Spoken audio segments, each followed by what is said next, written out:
ശബ്ദം കേട്ടപ്പോ ഞാൻ കരുതി ഏതോ ഒറ്റക്കൊമ്പനാണ്. എനിക്കല്ലേ നല്ലതാ, എനിക്ക് തോന്നി. പറമ്പിൽ നെല്ലിക്ക എത്രണ്ട്? 3 ചാക്ക് കിട്ടുവോ? 2.5 ചാക്കേ പറിച്ചോളൂ അച്ഛാ. എന്നിട്ട് അമ്മക്കുട്ടി കിട്ടിയോ? അത് ഞാൻ മുങ്ങി എടുത്തടാ.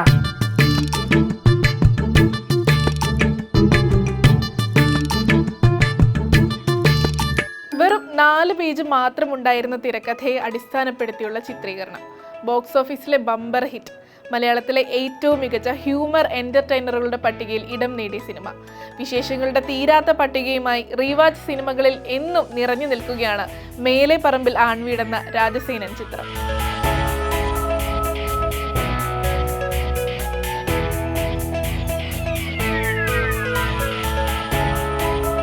ജയറാം, ശോഭന, നരേന്ദ്രപ്രസാദ്, ജഗതി ശ്രീകുമാർ, വിജയരാഘവൻ, ജനാർദ്ദനൻ, ഒടുവിൽ ഉണ്ണികൃഷ്ണൻ എന്നിവർ പ്രധാന കഥാപാത്രങ്ങളായി എത്തിയ ആൺവീട്, മേലെ പറമ്പിൽ ആൺവീട്. പേരുപോലെ തന്നെ ഒരു ആണധികാര രുചിക്കൂട്ട് സിനിമയിലുടനീളം നമുക്ക് കാണാൻ കഴിയുമെങ്കിലും തമാശകളും പ്രണയവും ചിത്രീകരണ മികവുമെല്ലാം കൊണ്ട് റിച്ചാണ് സിനിമ.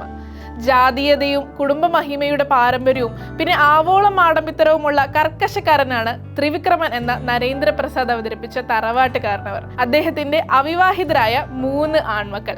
ജയറാം അവതരിപ്പിച്ച ഹരികൃഷ്ണൻ, ജഗതി ശ്രീകുമാറിന്റെ ജയകൃഷ്ണൻ, വിജയരാഘവൻ അവതരിപ്പിച്ച ഗോപികൃഷ്ണൻ.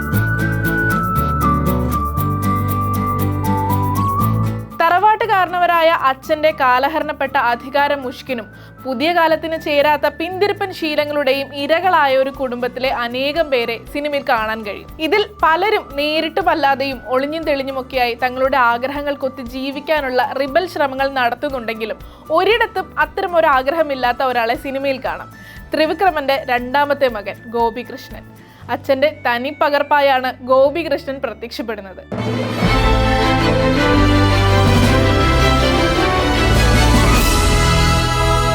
മാറി വരുന്ന കാലത്തിൻ്റെതായ എല്ലാ പുരോഗമന വിചാരങ്ങൾക്കുമെതിരെ നിന്ന് കാർക്കശ്യം നിറഞ്ഞ ഒരു മൂല്യബോധത്തോടെ വളരാനും ചുറ്റുപാടിന്റെ സ്വാഭാവികതയോട് കലഹിക്കാനും ഗോപികൃഷ്ണനെ പ്രേരിപ്പിക്കുന്നത് തൻ്റെ വളർച്ചയുടെ ഏതൊക്കെയോ ഘട്ടത്തിൽ ഉള്ളിലുറച്ചുപോയ ചിന്തകളാണ്. അതായത് ഒരു ടോക്സിക് പേരന്റിങ്ങിന്റെ ഇരയായിരുന്നു ഗോപികൃഷ്ണൻ എന്ന് പറയാം. ത്രിവിക്രമന്റെ 3 മക്കളിൽ അച്ഛന്റെ രീതികളോടും ജീവിതത്തോടും ചിട്ടകളോടും ഒട്ടും പൊരുത്തപ്പെടാത്തത് ഇളയ മകൻ ഹരികൃഷ്ണനാണ്. കുടുംബത്തിൽ എഴുതാനും വായിക്കാനും അറിയുന്ന വിദ്യാഭ്യാസമുള്ള ഏക വ്യക്തി. വീടും കൃഷിയും മാത്രമല്ല അതിനു പുറത്തും വിശാലമായ ലോകമുണ്ടെന്ന തിരിച്ചറിവിൽ മുൻപോട്ട് ചിന്തിക്കുന്ന ആളാണ് ഹരി. അച്ഛന്റെ പാത പിന്തുടർന്ന് കൃഷിപ്പണിയിൽ വ്യാപൃതനാണ് ജയകൃഷ്ണൻ. ആഗ്രഹം ഉണ്ടായിട്ടൊന്നും അല്ലായിരിക്കാം, വേറെ വഴിയില്ലാത്തത് കൊണ്ട് മാത്രം കൃഷിയുമായി ഒതുങ്ങിക്കൂടുന്ന ജയകൃഷ്ണന് ഒരു കല്യാണം കഴിക്കണമെന്നും ജീവിതം കുറച്ചൊക്കെ ആഘോഷിക്കണമെന്നും മോഹമുണ്ട്. പക്ഷെ അച്ഛൻ പറയുന്നത് 45 കഴിഞ്ഞതല്ലേ ഉള്ളൂ, ഇനിയും സമയമുണ്ടല്ലോ എന്നാണ്.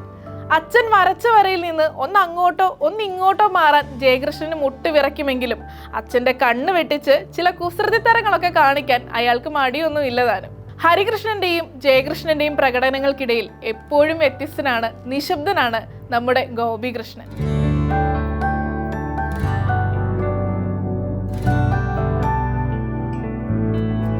മേലെ പറമ്പിലെ കാരണവർ പറഞ്ഞതുപോലെ ഒരു കതിന പൊട്ടുന്നത് പോലെ ജനിച്ചവൻ.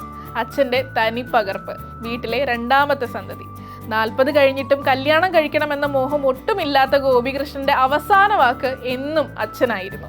മറ്റ് 2 ആൺമക്കളും പരോക്ഷമായെങ്കിലും അച്ഛനെ എതിർക്കുന്ന സമയത്ത് ഗോപികൃഷ്ണൻ അച്ഛൻ്റെ നോട്ടത്തിനപ്പുറത്തേക്ക് കടക്കാൻ മനസ്സുകൊണ്ട് പോലും തയ്യാറായിരുന്നില്ല. അച്ഛനെ മാതൃകയാക്കിയ ഗോപികൃഷ്ണൻ കല്യാണം കഴിക്കാൻ ഇൻട്രസ്റ്റ് കാണിക്കാത്തത് കൃഷിയിലുള്ള ശ്രദ്ധ പോയാലോ എന്ന് കരുതിയാണെന്ന് അച്ഛൻ തന്നെ അഭിമാനത്തോട് പറയുന്നുണ്ട്.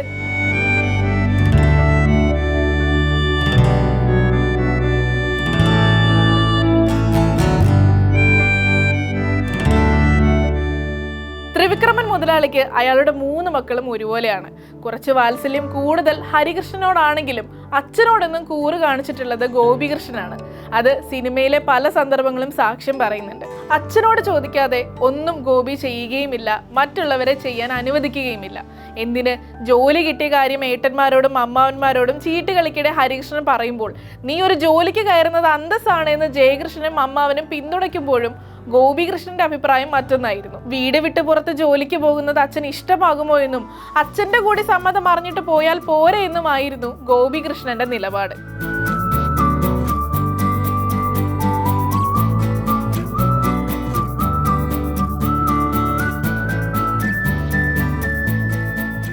സ്വന്തം കാര്യങ്ങൾ മാത്രം നോക്കി ജീവിക്കാൻ ഇഷ്ടപ്പെട്ടിരുന്ന ഗോപികൃഷ്ണൻ കുടുംബ വിഷയത്തിലോ എന്തിന് സഹോദരങ്ങളുടെ കാര്യത്തിലോ ഇടപെടാനോ അഭിപ്രായം പറയാനോ വരാത്തതും അയാളെ മറ്റു രണ്ടുപേരിൽ നിന്ന് വ്യത്യസ്തനാക്കുന്നുണ്ട്.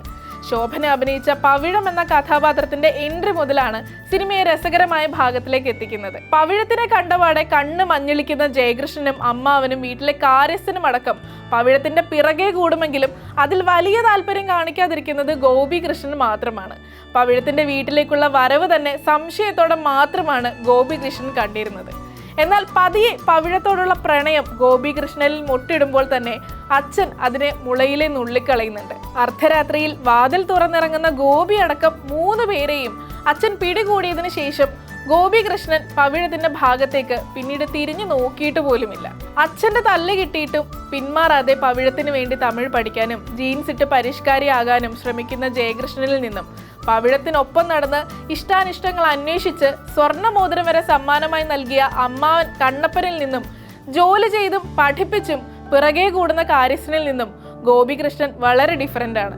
അയാൾക്കും മോഹങ്ങളൊക്കെ ഉണ്ട്, പക്ഷേ അച്ഛനോടുള്ള ഭയം അയാളെ തന്നിലേക്ക് തന്നെ തളച്ചിടുകയാണ് ചെയ്യുന്നത്. എങ്ങനെയാണ് ഗോപികൃഷ്ണനിൽ മാത്രം ഈ ഭയം ഉണ്ടായത്?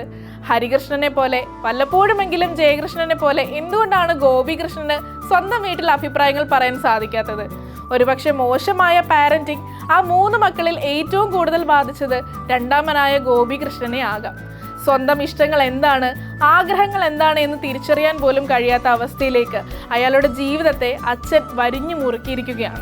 കൃഷി നോക്കി നടത്തി ഉമ്മറത്തെ ചാരുകസേരയിലിരുന്ന് മുറുക്കി തുപ്പി ആണധികാര ഗർവിൽ വീട് ഭരിക്കുന്ന അച്ഛൻ ബിംബം ഗോപികൃഷ്ണനെ സ്വാധീനിച്ചിരിക്കണം.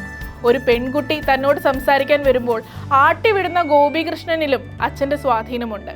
അച്ഛൻ അമ്മയോട് കാണിക്കുന്ന അധികാര ആറ്റിറ്റ്യൂഡ് തന്നെയാണ് ഗോപികൃഷ്ണനിലും കാണാനാവുക. 2 തലമുറയ്ക്ക് കഴിയാനുള്ള നെല്ല് പത്തായത്തിനകത്തുണ്ടല്ലോ, ഇനിയെങ്കിലും മക്കളെ അവരുടെ സ്വന്തം ഇഷ്ടത്തിന് വിട്ടുകൂടെ എന്ന് ഭാനുമതി അമ്മ ചോദിക്കുമ്പോൾ അവരവർക്ക് ഇഷ്ടമുള്ള പെണ്ണിനെ കെട്ടിക്കൊണ്ടുവന്ന് കാരണവന്മാരും താനും കൂടി ഉണ്ടാക്കിയ സൽപ്പേര് ഇല്ലാതാക്കണമല്ലേ എന്നാണ് ത്രിവിക്രമന്റെ മറുപടി. കുടുംബത്തെക്കുറിച്ചുള്ള സ്വന്തം ഭാര്യയുടെ അഭിപ്രായങ്ങൾക്ക് പോലും വില കൽപ്പിക്കാത്ത ത്രിവിക്രമൻ പിള്ളയ്ക്ക് മക്കളുടെ ഇഷ്ടങ്ങളെ എങ്ങനെയാണ് അഡ്രസ്സ് ചെയ്യാൻ സാധിക്കുക? കേരളത്തിലെ സവർണ തറവാടുകളിൽ നിലനിന്നിരുന്ന ഫ്യൂഡൽ മാടമ്പിത്തരത്തിന്റെയും അവിടങ്ങളിൽ നിലനിന്നിരുന്ന അങ്ങേയറ്റം ടോക്സിക് ആയ പാരന്റിങ്ങിന്റെയും ഇരയാണ് ശരിക്കും മേലെ പറമ്പിലെ ജയകൃഷ്ണൻ എന്ന് നിസ്സംശയം നമുക്ക് പറയാം.